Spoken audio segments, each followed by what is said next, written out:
سڵاوتان لێبێ و ئەم کاتەتان باش بەڕێزان لەگەڵتانین لە پانۆرامای ئەم شەو بۆ قسەکردن و گفتوگۆکردن سەبارەت بە بابەتێکی دیکە. وەکلای هەمووان ئاشکرایە کە ئەمڕۆ ژمارەیەکی بەرچاو لە فەرمانبەران و لە مامۆستایانی هەرێمی کوردستان هەوڵیاندا بچنە بەغدا و لە مەیدانی تەحریر ناڕەزایەکانی خۆیان دەرببڕن و هەروەها هەوڵیاندا دەنگیان بگات بە بەرپرسانی عێراق. بەڵام لە دوای هەوڵ و مادووبوونێکی زۆر لەلایەن بەرپرسانی عێراقی و بەرپرسانی سەربازی لە خاڵی پشکنین لە ناوچەی چیمەن ڕێگە نەدرا موچەخۆران و فەرمانبەران بەڕێ بکەون بۆ بەغدا بۆیە بە ناچاری گەڕانەوە ئەگەرچی بەشێکی مامۆستایان بە ڕێگەی جیاواز توانیان بگەنە مەیدانی تەحریر، بەڵام بەو پێی کە ئامانجی سەرەکی ئەو خۆپشاندانە بەرفراوانە بوو کە دەبوو ئەنجام بدرێ ئەو خۆپشاندانە نەکرا، بۆیە چالاکیەکە ئەنجام نەدراوە ناڕەزایەکان وەک پێویست نەگەیشتە شوێنی خۆی. هەروەها ئەو کێشە و گیر و گرفتە دارایانی کە ئێستا بەرۆکی هەرێمی کوردستانی گرتۆ ئەو بارودۆخە ناسەقامگیری دروست کردووە کە دەبینیت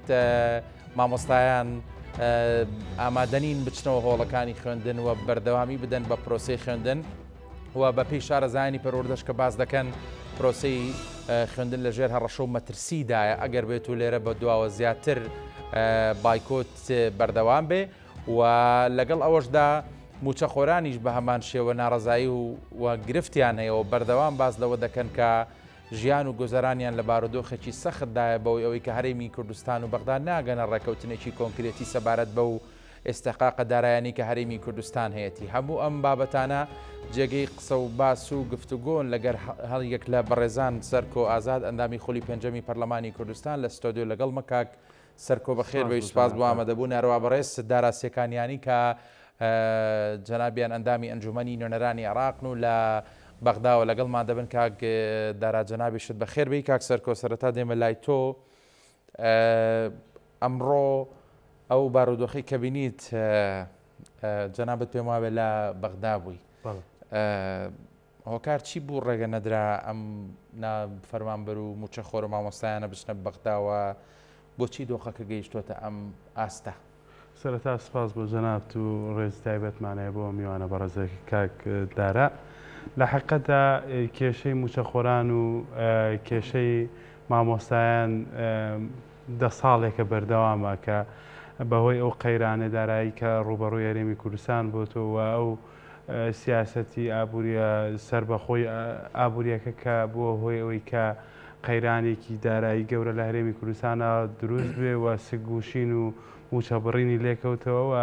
بینیمان لە دوای ئەو 10 ساڵەت حکوومەتی هەرێمی کوردستان ئەو لە سەروی ئەو هەموو سەرچاوە داهاتانەی کە هەیبوو لە نەوت و لە نانەوتیەکان و ڕۆژانە 450,000 بەرمیل نەوتی هەناردا کرد. لەو کاتە حکوومەتی هەرێمی کوردستان 14 موچەی مامۆستایان و فەرمانبەرانی پاشەکەوت کرد، نزیکەی 23 موچەیان بە لێبڕین و ئەوەی کە بەشێکی لە موچەکان بۆ دابینەکە. ئەمە بووە هۆی ئەوەی کە خەڵکێکی زۆر و موچەخۆرانی هەرێمی کوردستان ناومێت بن لە چارەسەرکردنی ڕیشەیی بۆ کێشەکانیان و دوای ئەوەی کە ئەم کابینەی سۆدانیش پێک هات و حکوومەتی هەرێمی کوردستان دوای دادگای فیدراڵی ئەوەی کە بڕیاریدا هەناردەکردنی نەوتی هەرێمی کوردستان ڕابگیرێت و لەوەی دادگای فەڕەنساش بە هەمان شێوە ڕێگری کرد،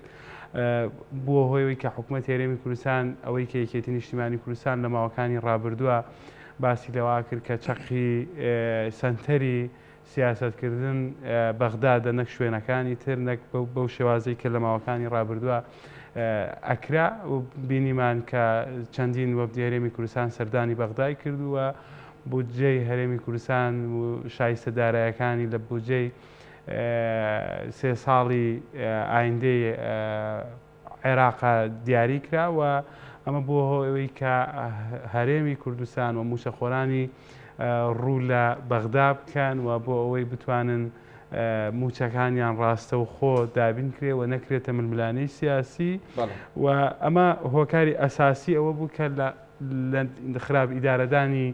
سەرچاوەکانی داهات لە هەرێمی کوردستان و ئیلتیزام نەکردن بەو ئەرکانی لەسەر حکوومەت وەزارەتی پەروەردە بوو بەرامبەر بە موچەخۆران و مامۆسایان بوو. ئەوەی کە ئێمە بینیمان لە ماوەکانی ڕابردووە نزیکەی 2 مانگ و 15 ڕۆژێکە بێت مامۆسایان لە سەر شەقامن و بایکۆتیان کردووە. بەداخەوە حکوومەتی هەرێمی کوردستان و وەزیری پەروەردە و وەزارەتی پەروەردە لە ئاستی ئەو نەهاتنە پێشەوە بۆ داواکاری و داخوازیەکان لە بەرەوەی بەداخەوە کە ئەمە ئەیڵێن ئێمە حەزمان کردووە کوردستان هی هەموو لایەک بێت لە بەرەوەی کە بایکۆتکردن لەم سنوورە بووە لە ئیدارەی ڕاپەڕین و ئیدارەی گەرمیان و پارێزگای سلێمانی و پارێزگای هەڵەبجار ڕوویداوە نزیکەی 700,000 زیاد لە 700,000 خوێندکار بێبەش بوونە لە خوێندن و موچەی ئێستا لە مانگی 26 یانزاین هێشتا موچەخۆران و مامۆسایان موچەی مانگی نوێیان وەرنەگرتووە. ئەمە بۆ هۆیەوەی کە ئەم مامۆسایانی ناڕازی یان موچەخۆران ڕێگەی کە بگرنە بەر کە دوای ئەوەی کە بە هەوڵ و ماندووبوونی نوێنەرانی کورد لە پەرلەمانی عێراق و لە ئەنجومەنی نوێنەران بە تایبەتی فراکسیۆنی یەکێتی و فراکسیۆنی یەکگرتو و کۆمەڵی دادگەری سەرۆک وەزیرانی عێراقی فیدراڵ بڕیاری جوابی ئەوەیدا کە ئامادەیە کە موچەی موچەخۆرانی هەرێمی کوردستان بە ڕاستەوخۆ لە ڕێگەی بانکێکی حکومیەوە بدرێ بە موچەخۆران لە بەرامبەر ئەوەی کە پێویستە کات داتاکان لە حکوومەتی هەرێمی کوردستانەوە تەرخان کرد. بۆیە ئەمە ڕێگایەک بۆی کە دوای فشارانەی کە مامۆسایانی ناڕازیەکی کوو لە بەرهەمەکانیان و ویستیان ئەم داواکاری و ناڕەزایەتیانەی خۆیان گەێنە بەغداد، بەڵام بەداخەوە بە شێوازێکی نادروست ئەو چاوەڕوانیانەی کە لە حکوومەتی فیدراڵ هەبوو نان هێشت ئەم ناڕەزایەتیە باشڕێگریانی حکوومەتی عێراقی ترسی لە چییە بووە ڕێگەینەدا ئەو خەڵکە بچێتەوە؟ خۆی ئەوە جێگەی پرسیارە ئەوەی کە ئێمە لەگەڵ مامۆسایی ناڕازیە لەسەر خەت بووینەوە بوو کە لە 24 مانگە مۆڵەتیان پێداون وتیانە ڕێگەتان پێدراوە کە بێن بۆ ساحەی تەحریر و ئەو شوێنە کە هەموو هاوڵاتێکی عێراقی بۆیە ئەتوانێت ناڕەزایەتیەکانی خۆی تیا بەرجەستە بکە و بیگەێنێ بەلایەنی پەیوەندیدار. بەڵام دواتر دیارە لە شەوی ڕابردووە بە بروسکەیەکی سەربازی هاتووە کە نابێت مامۆسایی ناڕازی کە نزیکەی 31 منشەئا بوون و هەر منشەیەکی 55 مامۆستا و موچەخۆرانی تێدا بوو کە نزیکەی 1700 مامۆسای ناڕازی ئامادەیان پێتیا بوو و لە سەرگیرفانی خۆیان بۆی بچن ئەم ناڕەزایەتێ بگەن. بەڵام بەداخەوە ڕێگریان لێکرا و ئەمەش بۆ هۆیەوەی کە ئەو ئومێدەی کە لەسەر حکوومەتی فیدراڵ هەیە لەوەی کە موچە و پێداویستەکانی بۆ دابین کات بەوەی کە ڕێگەت پێنەدا کە ناڕەزایەتەکان کردی ئەوە بینین لە مانگینەوە لە پارێزگای سلێمانی و لە بێڵین زۆنی سەوز مامۆسایان بە ئازادانە و بە دیموکراسیانە و بە هێمنانە توانیانە ڕێگان پێدراوە کە خواست و داوەخوازیەکانی خۆیان بگێنن و ناڕەزایەتەکانی خۆیان بگێنن. زۆر باشە دەگەڕێ بۆلات کاک سەرکۆ. کاک داراجارێکی تر بەخێر بیت. ینی ئەم بارودۆخە بۆچی گەیشتوتە ئێستا تاکەی بەم قەرز و قۆڵێ موچەی موچەخۆرانی هەرێمدا بین بکرێ وە کاک سەرکۆش باسی کرانی موچەخۆران و مامۆستایانی هەرێمی کوردستان ئومێدێکیان بە حکوومەتی بەغدا هەبوو، بەڵام ئەمڕۆ لە پای و هەڵوێستە خەریکە ئەو ئومێدەش لاواز دەبێ و پێم بڵایانی وەکو ئەندامی ئەنجومەنی نوێنەرانی عێراق و بەگشتی بەبێ جیاوازی چیتان کردو بۆی بەڕاستی ئەم بارودۆخە چارەسەر ببێ؟ ینی تر دۆخەکە کوردوتەنیەڵێ خەریکە کار لە کارت رازێ. بەناوی خوای بەخشندەی میهرەبان، سوپاس بۆ ئێوە بە خێراتنی بەڕێز کاک سەرکۆشەکەم و سڵاو ڕێز و خۆشەویستیم هەیە بۆ بیسەران و بینەرانی بەڕێز. دیارە هەمومان ئەزانین بەڕاستی بەداخەوە ساڵانێکی زۆرە فەرمانبەران و موچەخۆرانی هەرێمی کوردستان بە زنجیرەیە قەیرانی یەک لە دوای یەک هاگوزەرەکەن کە ئەم قەیرانانەش بەڕاستی هەمووی دروستکراوە لە وڵاتێکی دەوڵەمەندا کە داهاتی زۆرە، ڕۆژێک بە ناوی سربەخۆی ئابووری و ڕۆژێک بە ناوی مامەڵەیەکی جیاواز لەگەڵ بەغایە بەداخەوە، بەڵام باجەکەی هاوڵاتیان و فەرمانبەران و موچەخۆرانی هەرێمی کوردستان دایان. گرفتەکە لەوەدایە بەڕاستی هاوڵاتیانی هەرێمی کوردستان لەلایەن حکوومەتێکەوە مامەڵیان لەگەڵاکرێ حکوومەتێکی بێپلانە، حکوومەتێکی بێبەرنامەیە. بە مانای وشە ئەتوانین بڵێن لە ماوەی 32 ساڵی ڕابردووە شکستی خواردووە لە سەرجەم جونگە ئیداریەکانی وڵاتە. ئەمان کاتێک سربەخۆی ئابرووشیان ڕاگەاند هەرموچە نەبوو بۆ فەرمانبەران، کاتێک نەوت لە سەروی $100 بوو هەرموچە نەبوو، کاتێکیش لەگەڵ بەغای ڕێیەکەون هەرڵێن موچە نییە. ئەمان بەڕاستی ئەگەر لە بیرمان بێ خۆیان ئەو پەیامەیانەدا بە هاوڵاتیانی هەرێمی کوردستان کە یانگوت ئێمە بەرامبەر بە حکوومەتی عێراقی فیدراڵ سەرجەم پابندیەکانمان جێبەجێ کردو، حکوومەتی عێراقیە ئامادە نییە بەڕاستی شایستە دارایەکانی هەرێمی کوردستان بنێرێ و پێویستە هاوڵاتیانی هەرێمی کوردستان داوا لە حکوومەتی عێراقی فیدراڵ بکەن کە من پێم وایە ئەمە بە مانای وشە جۆرێ لە جۆرەکان کەم تەرخەمی حکوومەتی هەرێمی کوردستان دەرەخات. تۆ لە کاتێکا خۆت بە حکوومەت بزانی و فەرمانبەران بە فەرمانبەری خۆت بزانی و بڵێ بڕۆن داوای موچە لە بەغا بکەن. ئەمڕۆ مامۆستایان و فەرمانبەران و هاوڵاتیانی ناڕازی هەرێمی کوردستان ڕویان کردە شاری بەغدا بۆی بتوانن دەنگی خۆیان و ناڕزایەکانی خۆیان پێشکەش بەلایەنە پەیوەندیدارەکان بکەن. ئێمە بەڕاستی لەسەر خەت بووین لەگەڵ لیژنەی ئەمن و دیفاع لە پەرلەمانە لەگەڵ وەزارەتی ناوخۆ لەگەڵ لایەنە پەیوەندیدارەکانە وەکو بەڕێز کاک سەرکۆژ ئاماژەی پێکرد لە ڕابردووە باز لەوە کرا کە مۆڵەتیان مۆڵەت ئاساییە و ئەتوانن بێن لە گۆڕەپانی ڕزگاری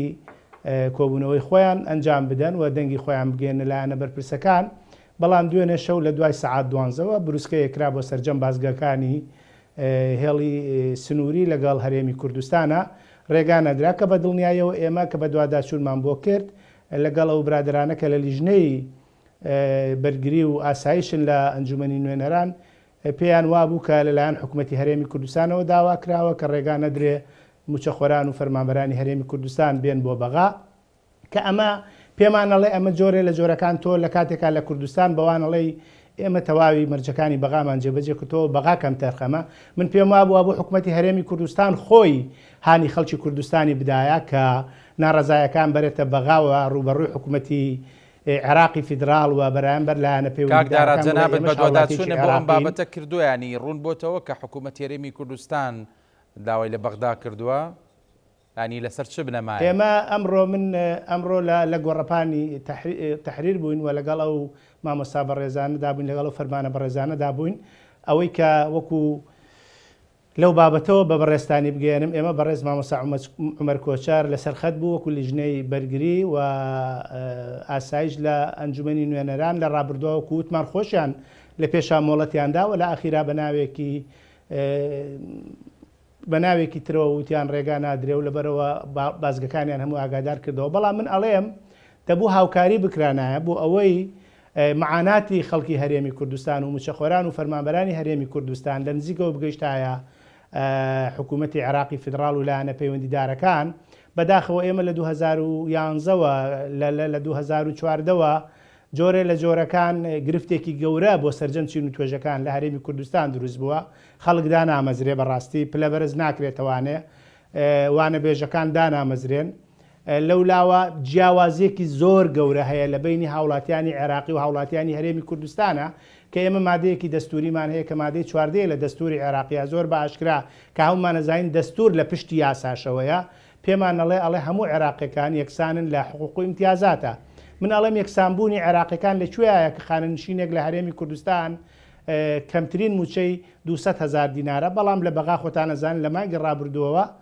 خۆی پێشتر 450,000 دینار بوو، ئەم مانگە کرا بە 550,000 دینار. سعری لیترێ نەود لە بەرمیلێ نەود لە عێراق 30,000 دینار لە هاوڵاتیان ئەستێنێ، لە هەرێمی کوردستان بە 3 ساڵ بەرمیلێکیانە دەنێ، بەرمیلەکە 104,000 دیناریان لێ ئەستێنن. ئەم هەموو ڕسومات و غەرامات و گومرگ و باجەی کە لە هاوڵاتیانی هەرێمی کوردستان بەداخەوە دەستیان خستۆتە بینە قاقای هاوڵاتیانی هەرێمی کوردستان لە هەموو دنیای حکوومەت دەبێ بەرنامەی خزمەتی خەڵک بێ، ئاوادانی وڵات بێ، بەڵام بەداخەوە لێرە لە هەرێمی کوردستانە ئەجێندای پلانی حکوومەت ئەوەیە خەڵک لە خزمەتی حیزب و حکوومەتا بێ کە ئەمە پێم وایە کارەساتی گەورە ئەخڵقێنێ لە داهاتووە. یعنی ئەمانە ڕۆڵەی ئەم وڵاتن، ئەمانە خەڵکی ئەم وڵاتن، ئەمانە مامۆستا و خەمخۆر و دڵسۆز و فەرمانبەرن. کابرا 40 ساڵ خزمەتی کردووە لە وڵاتە ئێستا بێ لە سەرەی وەرگرتنی موچەیەکی خانەنشینیە جان بسپێرە لە کە ماوەی 40-50 ساڵ خزمەتی کردووە. بەداخەوە ئەمە وەفایەکەیان بوو بۆ خەڵکی هاوڵاتیانی هەرێمی کوردستان. من پێم وایە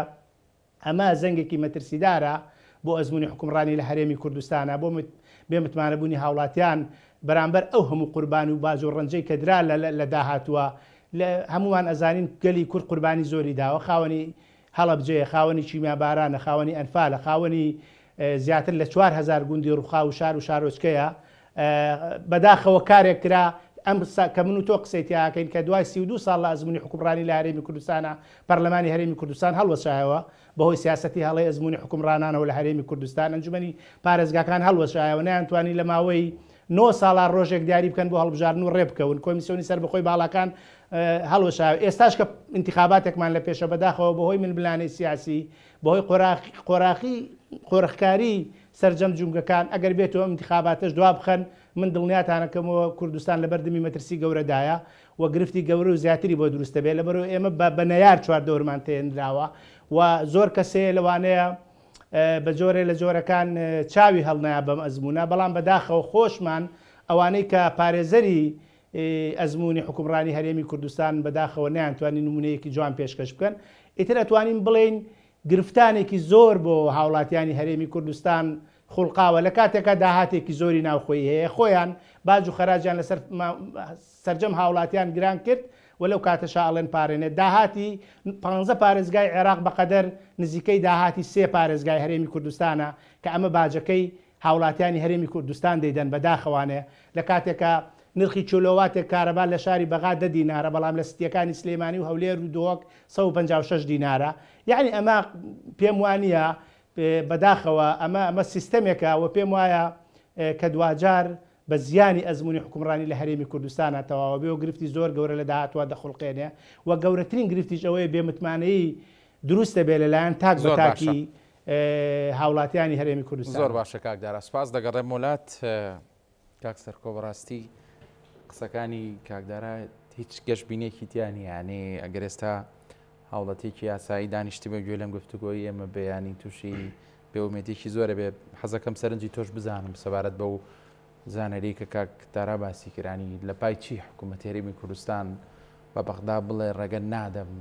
دانی موچەخۆران بێنە بەغدا و ناڕزایەکانیان دەربڕن. لە حقیقەتە ئێمە لە ماوەی 5 ساڵی ڕابردووە لە پەرلەمانی کوردستانە زۆر سەرسەختانە دیفاعمان لە موچەخۆران کردووە لە وانە بێژان لە مامۆستایان لە دانەمەزراوان لە گرێبەستەکان یعنی بڕوان ناکەم ڕۆژێک لە پرۆتۆکۆلی پەرلەمانی کوردستانە هەبێت ئەم کێشەیە باس نەکرابێت ئەم کێشەیە بە پرسیار نەمان کرد بێت لە وەزیری دارایی لە وەزیری تەندروستی لە وەزیری پەروەردە یان بانکێشتی وەزیری سامانە سروشتەکانمان نەکرد بێ ئەم قەیرانانەی کە لە هەرێمی کوردستانە ئێستا باسێکا کاکدارە ئێمە 5 ساڵە لە ناو پەرلەمانی کوردستانە ئەیڵێنەوە و فشارەکەین و بانگێشتی سەرۆکی ئەنجومەنی وەزیرانمان کردووە ناومەناتە ناو پەرلەمانەوە 102 پرسیاری لێکراوە بە هەمووی ئەم پرسیارانە بووە یعنی کێشەکە لەوایە ئەم حکوومەتە و ئەم حکوومەتە بەرپرسیارەتی هەڵناگرێت و ئەم حکوومەتە ئەوەندەی چاوی لەوەیە وەکو گسکی کارەبایی گیرفانی هاوڵاتیان و موچەخۆرانی ئەم هەرێمە هەڵلوشێت ئەوەندە بیر لەوە ناکاتەوە مافەکانیان بۆ دابینکە و بینیمان ئەم ماوانەی ڕابردوو کە 320 میلیارد دینار بەس داهاتی ناوخۆیمان هەبووە نزیکەی 13 ملیۆن بەرمیل نەوت فرۆشراوە کە ئەگەر معدەلیش بە 67 دۆلاری حسابیکەی کە 40 دۆلار لە کەمتریش بیکەی یعنی حکوومەتی هەرێمی کوردستان زیاد لە تریلیۆنێک و 200 میلیارد دینار داهاتی هەبووە نەیتوانیوە موچەخۆرانی چاپ کاکسەرکۆ وەڵاهی ئەوەی کەی بینین ئێستا ئەوەی کەی بینن لە دوای ئەوەی کە نەوتەکە ڕێگری لێکرا و قەدەغ کرا ئێستا یەکێک لە کێشەکانی حکوومەتی ناوەند لەگەڵ حکوومەتی هەرێمی کوردستان لەگەڵ بە تایبەتتر لەگەڵ وەزارەتی سامانە سروشتەکانەوەیە کە نزیکەی 170,000 بەرمیل ڕۆژانە لە ناوخوا فرۆشرێت و پارەکەی نایەتەوە وەزارەتی دارایی بەڵە بە ئێستەیشەوە ئەمە یەکێکە لە فەزیحە گەورەکان و ئەوەیە کە مامۆستایانی ناڕازی و موچەخۆران بڕوایان قەنەعەتیان بە قسەکانی حکوومەتی هەرێمی کوردستان نەما لەو کاتێک کە بە لێشا و دۆلارە هاتە ئەم وڵاتە هەر خەڵک و موچەخۆرانی هەرێمی کوردستان لە بێنەوتی و بێبەنزینی و بێگازی و بێکارەبایی بووە و لەگەڵەوەیشا دواکەوتنی موچە و لێبڕینی موچە بووە. یعنی ئەم تەراکمی کردو هەمووی کەڵەکە بووە لەسەر یەک بۆیە متمانی نەماوە. ئەگەر جەناب و سەیری بکەی لە مانگی نۆوە مامۆستایان چونایەتە قوتابخانەکان، ئێستا 26/11 مامۆستایان لەسەر شەقامن، خوێندکاران نەچوونەتە خوێندنیان دەست پێ نەکردووە. یعنی معقولە وەزیری پەروەردە و سەرۆکی ئەنجومەنی وەزیران نەتوانن بێن نیوەی ئەم لە سەدا 46 ئەم مجتەمع ئەم هەرێمەی کە ئەم حکومڕانیە کات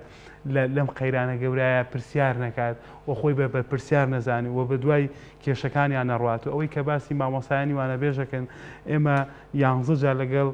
وەزارەتی داراییە کۆبووینەتەوە، لەگەڵ وەزارەتی پەروەردە کۆبووینەتەوە، باسی وایان کردووە کە ئەگەر ئێمە ئەم وانە بێژانەش بکەین بە گرێبەست و گرێبەستەکانی بکەین بە هەمیشەیی نزیکەی 9 میلیارد دینار ئەچێتە سەر ینی موچەخۆران، یعنی ئەوەی کە ئەو پارەی کە بۆ موچەخۆران دابینەکە بەداخەوە لە دوای یاسای چاکسازی لە 895 میلیارد دینارەوە ئەوەی کە دابی نەکرێت بۆ موچەخۆران ئێستا بۆ بە حکوومەتی هەرێمی کوردستان لە ئاخر راپۆرتیاڵێ 940 میلیارد کە بە 9 میلیارد کێشەی گرێبەست کێشەی وانەبێژان و تقریبا 27 میلیارمان پێویستە بوو بۆ ئەوەی کە هەموو ئەو خانیشینانەی کە هێزەکانی ناوخۆ ئەوەی کە 200 بۆ 220 هزار دینار وەرەگرن دوای 30 ساڵ خزمەت، دوای 40 ساڵ خزمەت، دوای ئەوەی کە برینارە بێ. ئێمە خەڵکمان هەیە لە هێزەکانی ئاسایش عەمیدە، پێشمەرگەی کۆنە، دوو برای شەیدە، یعنی بەشێکی لە جەستەی کەمەندان بووە، سێرەکەی خانیشی نەکرێت بە ڕوعبێکی موچەکەیشی خانیشی ناکرێت کە پێداویستی ڕۆژانەی خودی خۆی نەخێزانەکەی دابین ناکە. حکوومەتی هەرێمی کوردستان ئەیتوانی تەنها بە 27 لە 92ەوە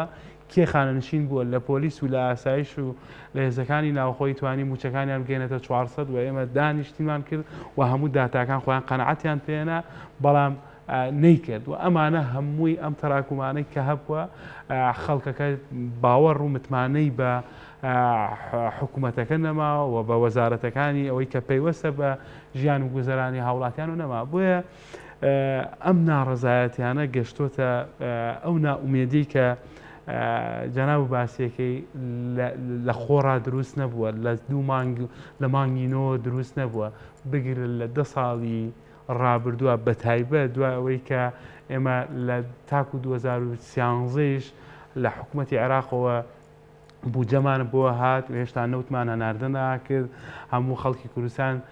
گەشانەوەی ئابووری لە هەرێمی کوردستان و ژیانەوەی گوند و شارەکان لەو سەردەما بوو کە لە بەغداوە موچەمان بۆ هات و تاکو ئەو کاتەیش حکوومەتی هەرێمی کوردستان بودجەیە بوو، چونکە ئیجبارە بوو کە ساڵانە بودجەیە بێت. تەسەورەکەی لە ساڵی 2014 ئەم حکوومەتی هەرێمی کوردستانە بە دوو خولی حکومڕانیەوە تاکو ئێستا بودجەی نییە و ئێستا لە ترسی حکوومەتی فیدرالی و لە ترسی لیژنەی مالیەی عێراقیە مانگانە ئیرادات و خەرجیەکانیان بڵاوەکەنەوە و ئەیدەن بە حکوومەتی فیدراڵی و هێشتا لە ژێر چاودێریە و هێشتا جێگەی بڕوایش نییە. گەورەترین بڵاوکرێتەوە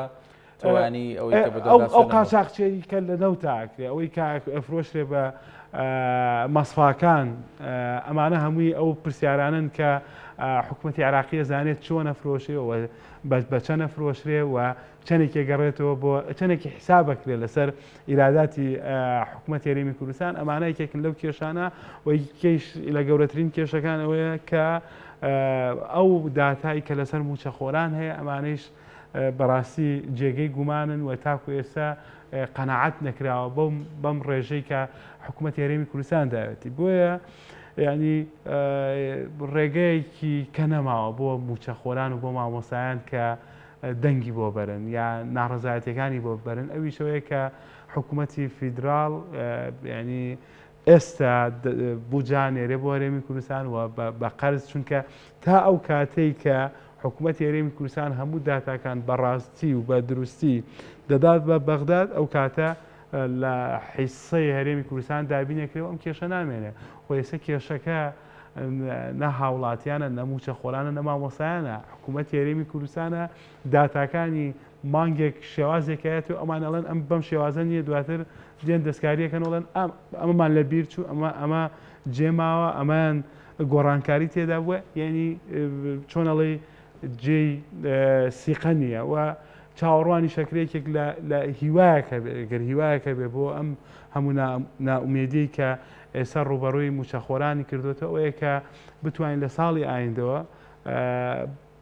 یاسای بوجە هەموار بکرێتەوە و حیسەی موچەخۆران بجیا بکرێتەوە لە بودجەی تەشغیلی و ئەوەی کە پێڵێن سیادیەکەیشی فعالیەکەی لێ دەکرێتەوە. کوردستان زۆر زوو دژی ئەم بابەتەوە ستایەوە وتیانی ئەمە ترسە بۆ قەواری هەرێم و کۆمەڵێک بە هەتا ئەو لایەنانەی کە هەوڵیان بۆ ئەم بابەتەدا ئەوەی کە ئێستا گوێی لە ئێمەیە خەڵکانی قانونی و خەڵکانێک کە لە یاسای دەستوریە شارەزان و دەزانن کە هەرێمی کوردستان و قەوارەی هەرێمی کوردستان قەوارەیەکە کە لەسەر ئەساسی دەستور بووە و خەڵکی کوردستان و هەموو عێراق دەنگی پێداوە لە ڕێژەیەکی هەموو ئەم سێ پارێزگایە و بە پارێزگای هەڵەبجێشەوە دەنگی بەم دەستورەدا و دەستورێکە کە خەڵکانی وەکو جەنابی مام جەلال کاک نەوشیوان و کاک مەسعود لە نووسینەوەیە بووە بە دابینکردنی موچەیەک لە بەغداوە ڕاستەوە خۆ بە هیچ شێوەیەک قەوارەی هەرێمی کوردستان ناکەوێتە مەترسیەوە بچووک ناکرێتەوە بەڵام ئەوەیە کە ئەم کارتە یان ئەتوانین بڵێن ئەم کارتی فشارە هەم کە حکوومەت هێرێمی کوردستان بەرامبەر بەغدا بەکارێنەوە هەم بەغداد دیش هەندێک جار بۆ تەنەزولکردنی زیاتر بە بەرامبەر بە حکوومەت هێرێمی کوردستان بەکارێنێ ئەچێتەوە ئەو مافەی کە هەموو هاوڵاتیەکی عێراقی و هەرێمی کوردستان پێویستە بۆی دابینکرێ و ئیمتیازاتی بدرێتێ و موچەخۆران لە کاتی خۆیان ماگانە بتوان لە بانقیەکی حکوومەتی عێراقی بتوانن موچە بدرێ کاک سەرتی بەگەر ڕێگەم بێ ئەگەر ئێمە جگە لەوەی کە ئیمتیازاتی ئەوەی کە لە حکوومەتی عێراقەوە بتوانین موچە بۆ موچەخۆران هێرێمی کوردستان بە هەمووی هەژماری بانقی خۆی هەبێ ئێستا هیچ بانقێکی هێرێمی کوردستان هیچ سیقەیەکی نەماوە ئەگەر جەناب بزانی و هیچ نەسولفەی عقار هەیە نەسولفەی صناعی هەیە هەموو ئەمانە هەموو موچەخۆرێکی عێراقی لە بەغدا یا لە بەسرە کە موچەی هەیە ئەتوانێت سولفەی عقار وەرگێت توانێت خانوو لە خانوو بکڕێت ئەتوانێت پیشە سولفەی عقاری زەراعی ئەمانە بکات پرۆژەی وەسەد پرۆژەی گەورە پرۆژەی بچووک لە بواری پیشەسازی لە بواری کشتتوکاڵی لە بواری وەبەرهێنانە وەربگرێت لەسەر ئەو پارەی کە هەیەی خەڵکەکە بیانی ئیمتیازاتی بۆ خەڵکەکە زۆرترە لەوەی کە عیبێکی گەورە بێت و قەوارەی هەرێمی کوردستان بەرەو داڕمانەڕەوە ئەسڵ و ئەساسی نییە بابچوو دەگەڕێم وڵات کاکدارە کاک سەرکۆ باسی بابەتێکی کردیانیڵێ دوای ئەم هەموو بێنەوە بەردە و دانیشتن و وەرە و بڕۆ و دنیایەک داکۆچی و شەڕ لەسەر بابەتی موچەی موچەخۆرانی هەرێم تازە بە تازە هێشتا حکوومەت هێرێمی کوردستان خەریکی فرۆشتنی نەوتە لە ناوخۆیە و داهاتەکەشی دیار نییە ینی زۆر ڕاشکاوانە پێم بڵێت تۆ ئەندامی ئەنجومەنی نوێنەرانی عێراقیانی خەڵک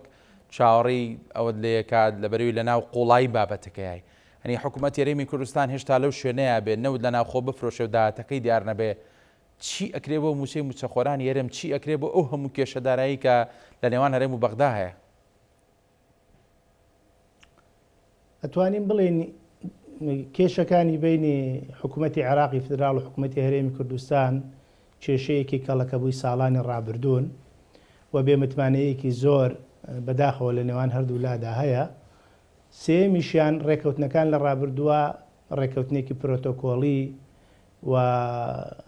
بنەمایەکی یاسایی نەبوون لە چوارچەوەی دەستوری عێراقا نەبوون کاتێک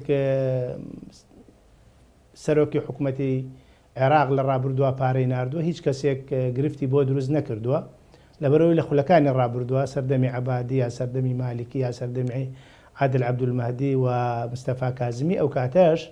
هەموو لایەنەکان لە حکوومەتە بەشدار بوون، بەڵام ئێستا هەمومان ئەزانین لە ساحەی عێراقیە ئۆپۆزیسیۆنێکی بەهێزەیە کە ڕەوتی سەدرا و ژمارەیەک لە فراکسیۆنەکان لە ئەنجومەی نوێنەرانی عێراق ئۆپۆزیسیۆنن، لەبەرەوە بەردەوام سوودانی و سەرۆکی حکوومەت و لایەنە پەیوەندیدارەکان ئەمە پشتڕاست دەکەنەوەوانە ئەڵێن ئێمە ئەتوانین لە چوارچێوەی یاسا مامەڵە لەگەڵ هەرێمی کوردستان بکەین و لە چوارچێوەی یاسای بودجەیە پشکە دارایەکانی هەرێمی کوردستان بنێرین. بەداخەوە هەڵەیەک بەسەر لایەنە کوردەکانە لە بەغایە تێپەڕی بە تایبەتیش دوو لایەنەکەی دەسەڵاتدار کە بەشدارن لە حکوومەتی عێراقیە و هەردووچیان هاوپەیمانن لەگەڵ چوارچەوەی هەمانجی و لە ناو ئیدارەی دەولایە حکوومەتیان پێکێناوە. بەداخەوە لە یاسای بودجە کە ئێمە دەنگمان پێنەدا بەڕاستی کاتی خۆی ئەم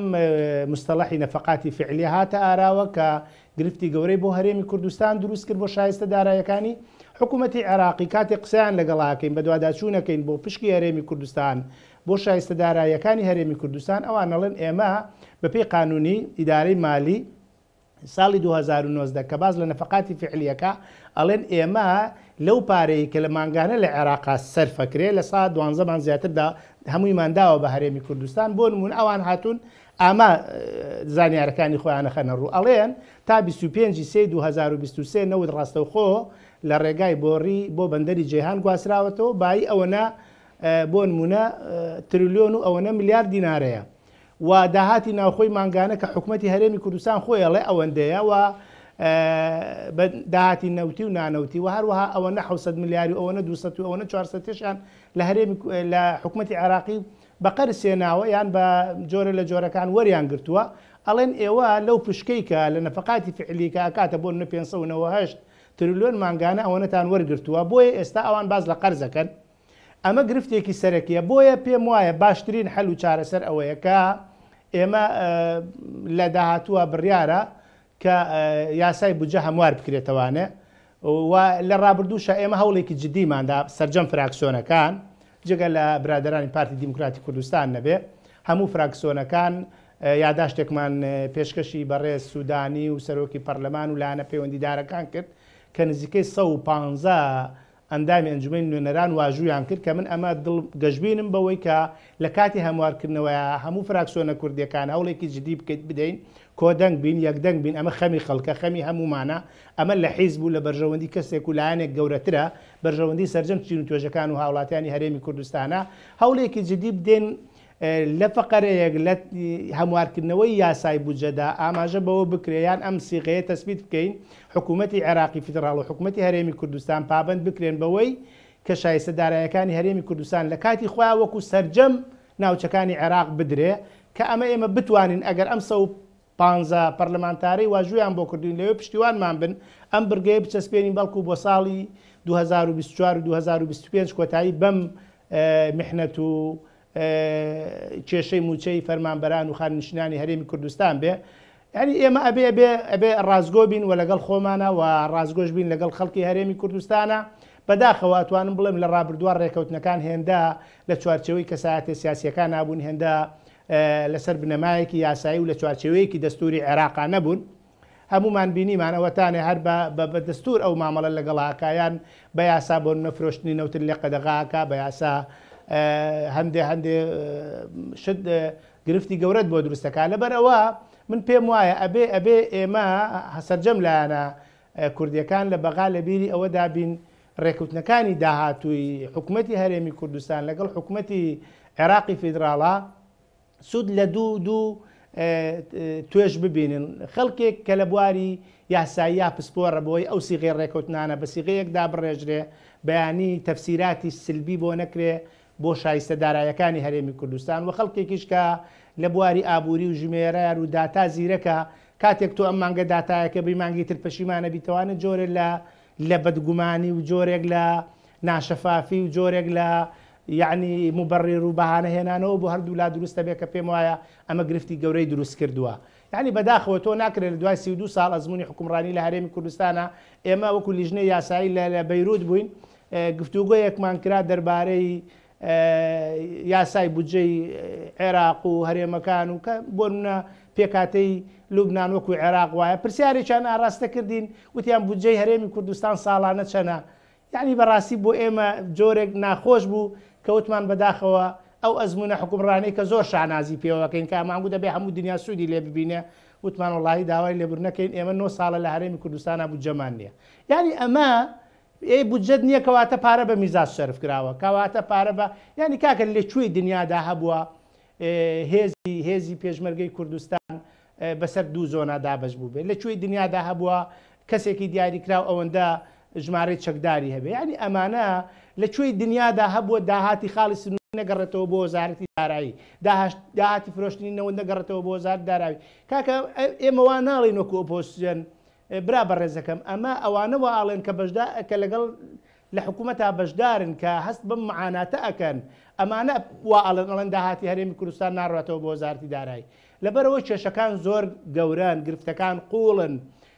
بۆیە ئەبێ بەڕاستی حکوومەتی هەرێمی کوردستان لە بەردەمی قۆناغێکی مێژووی گەورەدایە ئەگەر دڵسۆزانە نایەتە سەرخەت وە کۆتایی بەم حاڵتە یعنی لەکوێی دنیادا هەبە تۆ پرۆژەیەک چاکسازی ڕاگەیان دوای چاکسازیەکە ژمارە فەرمانبەران و پارەی بەکاربردن لە هەرێمی کوردستانە زیادی کرد. یعنی ئەمە خەڵک ناومێت بووە خەڵک تووشی شۆک بووە خەڵک تووشی جۆرێک لە سەراسیما بووە هیچ متمانەیەکی نەماوە. ینی بۆیە ئەمە من پێم وایە ئەمە گرفتێکی گەورەیە و ئەبێ هەموو کوردێک مراجعەی خۆی بکاتەوە ئەو میلەتەی ئامادە بوو لە پێناوی کورد و کوردستان و گیانی خۆی کردە قوربانی و تەسحی ئەدا و بەڵام ئێستا ئامادەیە خۆی بکاتە قوربانی لە کوردستان نەجاتی بێ و بڕە بۆ هەندەران. یعنی سەیری کە معادلەکە چەنێ پێچەوانە بۆ تەوانێ لەبەرەوە بەڕاستی بەداخەوە ئەتوانم بڵێم بێ پلانی بێ بەرنامەیی کاکدارە ئەو پلانی باست کرد هەمواری بودجە ئەگەر بێت و بەو شێوەی کە باست کرە و ژمارە زیاتر لەو 100 پەرلەمانتاری کە دەڵێیت هەوڵ هەیەیان فشار هەیە ئەگەر ئەم هەوڵە سەر نەگریانی بە ڕاشکاوتر پێت بڵێمانی ئەگەر پارتی دیموکراتی کوردستان کە لەگەڵ هەوڵەکەی ئێوە نییە بۆتان بێ بە لەمپەر لە بەردەم بابەتەکەیانی چی چاوەڕی ئایندەی دارایی هەرێمی کوردستان دەکات؟ کە پێشتر لە کاک سەرکۆشم پرسی ینی ئەو زۆر بەتوندی هاتە سەر هێڵ لەسەر ئەم بابەتە لە کاتی خۆیان لەسەر زاری سەرۆگەزیرانەوە باسی لەوە کرد کە ینی هەر بە زمانێکی زۆر سادە و تیانی بگەڕنەوە بۆ بەرەی گەل ینی ئەمی کە ئێوە ئیکەن کارەساتە دژایەتیە نازام زۆر بابەتی دیکە زۆر ئەنی نامەوێت زۆر بچمە ناو تەفاسیلی بابەتەکەەوە بەڵام ینی ئێوە هەوڵەدەن بەڕاستی لەم بابەتەیە بەجددی کار بکەن بۆی ئەم کێشەیە چارەسەر بێ. جارە بەرەی گەر لە کوردستانە ئەگەر ئێمە ڕازگۆ بین بەرەی گەل ئەو گەلەیە کە لە ١٧٠ بەشداری پرۆسی هەڵبژارنی نەکردووە ئەوە زۆرینەیە و بەرەی گەلە لەبەرەوە خەڵک ئەوە ناڕازیە لە دەسەڵات و لایەنەکان ئەمە خاڵێکی تر ئەوەی کە بەڕێزت باست کرد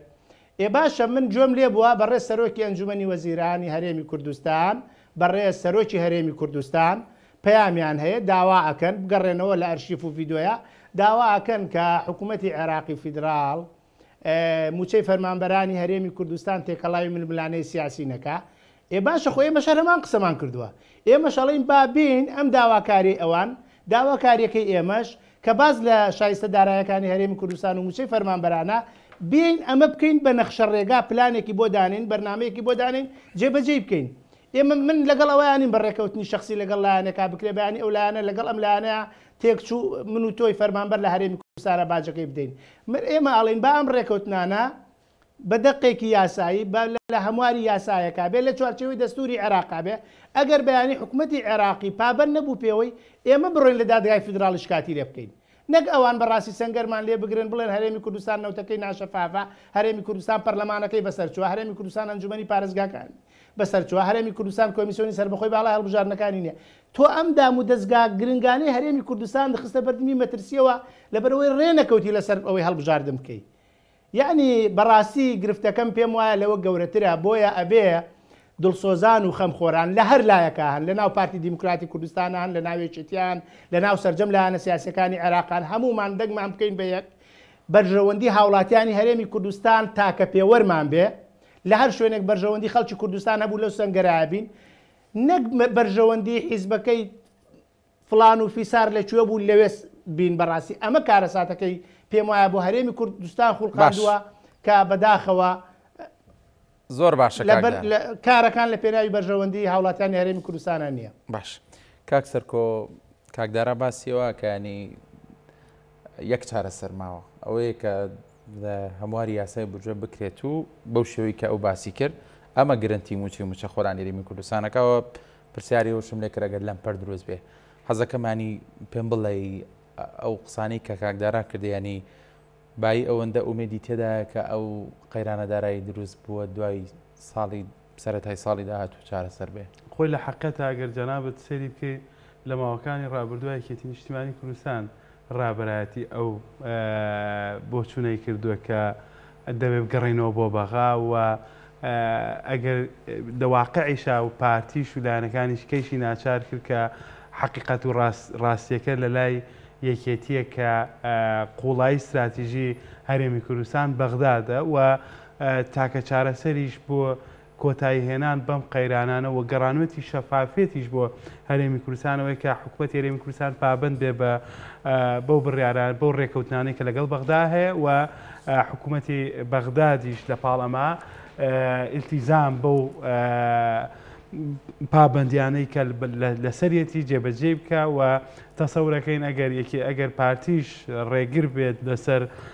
داخوازی و خواستەکانی موچەخۆرانی هەرێمی کوردستان ئەوەی کە ئێمە بڕوامان پێێتی لە ماوەکانی ڕابردووە کە چۆنە لە تاک و دوو گێمیمان بڕیوە و ئێستا لە دقەی ئیزافیین کە پارتیمان هێناوەتە ساحەکەەوە ئەوێت ئێمە لەگەڵ یا پشتیوانی بین هاتوتە پشتی ئێمەوە و ئەوێت کە تاکە چارەسەری نەماوە بۆیە باوەڕمان وایە پارتیش ملکەت بکات بەوەی کە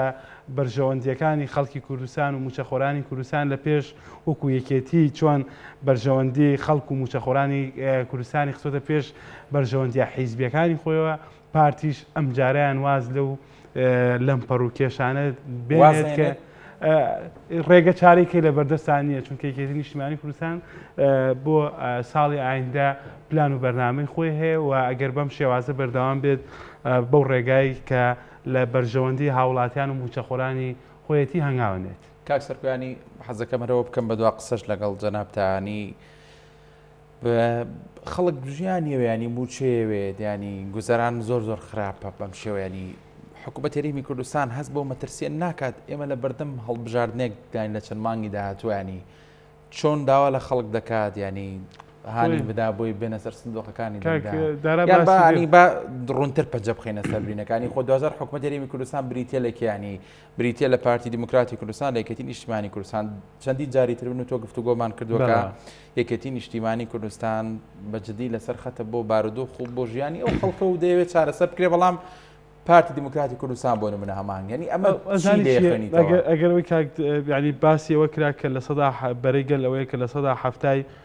بایکۆتی دەنگدانی کردو بایکۆتی دەنگدانی نەوەی نوێ یەکگرتو کۆمەڵی دادگایری پارتی دیموکراتی کوردستان و یەکێتیشی کردووە یعنی ئەوانەی کە لە دەسەڵات وانەی کە لە دەسەڵاتیش نین یان ئەوانەی لە حکوومەت لە حکوومەتیش نین ئەمەی کردووە وەکاری ئەوەیە کە ینی ئەم کێشە گەورانەیە کە دروست بووە و